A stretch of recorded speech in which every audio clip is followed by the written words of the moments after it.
കഴിഞ്ഞ ദിവസം ഒരു കുടുംബം ഞങ്ങളെ കാണാൻ വന്നിരുന്നു.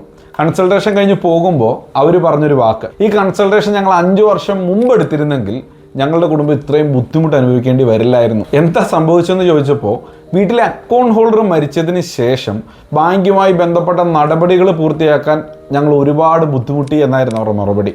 ആ ഒരു സംഭവം കഴിഞ്ഞപ്പോഴാണ് കുടുംബത്തിലെ ഡോക്യുമെൻറ്റ്സ് ഒന്നൊന്നായിട്ട് പരിശോധിക്കാൻ തുടങ്ങിയത്.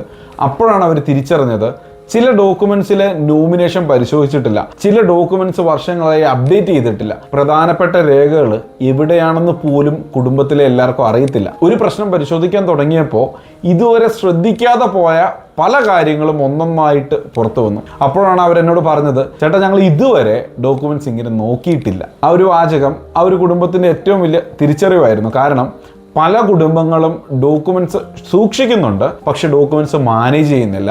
രണ്ട് കാര്യങ്ങളും ഒരുപോലെ അല്ല. ഇപ്പോൾ ഒരു ചോദ്യം, ഇന്ന് നിങ്ങളുടെ കുടുംബത്തിൽ എന്തെങ്കിലും അടിയന്തര സാഹചര്യം വന്നാൽ ആവശ്യമായ ഡോക്യുമെന്റ്സ് എവിടെയാണെന്നും എന്താണ് ആദ്യം ചെയ്യേണ്ടതെന്നും നിങ്ങളുടെ കുടുംബത്തിന് വ്യക്തമായിട്ട് അറിയാവും. ഒരു നിമിഷം അതിനെക്കുറിച്ച് ചിന്തിക്കും.